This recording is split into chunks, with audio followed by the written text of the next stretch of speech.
In South Sudan, a relentless heatwave is currently forcing schools to shut down for the second year in a row, with dangerously high temperatures reaching up to 40 degrees Celsius. Now, this extreme weather is not only disrupting education, but also putting children at greater risk of early marriage, child labor, and recruitment into armed groups. The government has closed schools for at least 2 weeks as daily reports show an average of 12 students collapsing in Juba due to the intense heat. To further unpack on this, let's welcome Christopher Nyamandi, Country Director for Save the Children in South Sudan. Thank you so much, Christopher, for joining us. Very good afternoon. Now, this is a dire situation in this region. If it's not extreme floods, it's extreme heat. The AU sitting and resolving previously to focus on funding to assist with the effects on climate change. But of course, the children are the worst impacted. Talk to us about their daily struggles. Yeah, you are right. Thanks a lot, Alicia, for having me. You are right. I think children and their rights are in crisis right now, especially here in South Sudan.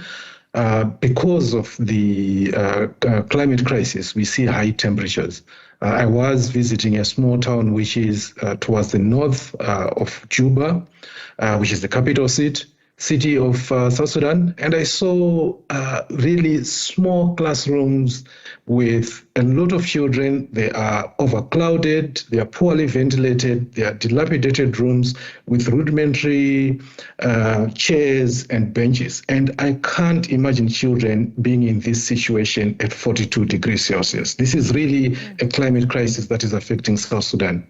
Absolutely. I mean, I was about to say that, Christopher, is that the country is severely underdeveloped, with most schools just temporary makeshift iron structures with absolutely no electricity. I mean, these children are not only exposed to such conditions at school, but are exposed to dirty water as well as waterborne diseases. Little to nothing is known about the government's actual plans to change this situation. What are they doing besides just shutting down schools for 2 weeks? Yeah, I mean, there's a lot of work that has happened in South Sudan. As you know, this is a country that has been in conflict. There is a peace agreement that was signed recently. But this country has been in conflict for the past 4 decades, if you count together with the years when Sudan and South Sudan were still together. And so there is underdevelopment across the country. Save the Children has been working together with the Ministry of Education to improve the situation at schools. We construct classrooms together in partnership with the government. We provide learning materials and so forth. I wanted to say, despite all this, there is still thousands and thousands of children who are not in school.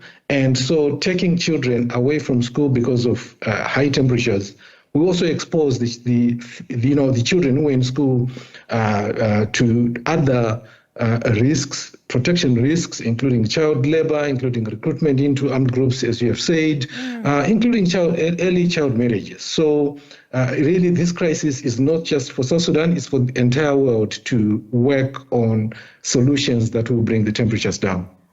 But it sounds like it's a systematic type of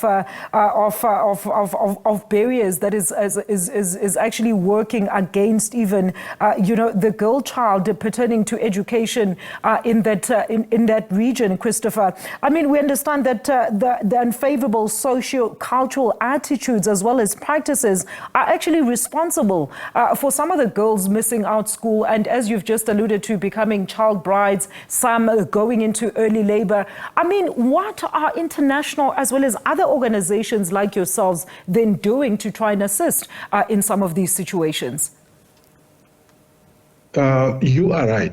And we have been working here, Save the Children has been working here since 1991. We have worked on thousands of classrooms across the country. We have trained teachers. We have been engaging with local communities together with the government to try to change some of the perspectives. I was meeting with the Minister of Education on this specific issue where we're discussing about how can we advance the socio-economic issues that are bringing the children down, especially girls here in South Sudan. There is a lot of work that needs to happen for things to change. But now we need more funding. We need more funding to be able to do this and work together with the government of South Sudan to reach some of the locations. Some of the locations in South Sudan are right now inaccessible because the floods that happened last year have not yet receded. Roads are not able to reach in those areas, and the rain season is going to be upon us very soon. This is why it's important for us to continue to have the pipelines for funding into the education system in South Sudan sustained, because our partnership with the government of South Sudan seems to be concretizing towards really achieving outcomes. But I think the lack of funding is going to drag us back. I mean, weak governance, multiple shocks, lack of economic opportunities, the high food prices, as well as conflict. These are all things, Christopher, that have actually been attributed to increased poverty as well as vulnerability in South Sudan. I mean, what are some of the plans by the government to turn this around? Because surely it can't just be left to certain organizations as well as reliance on international aid.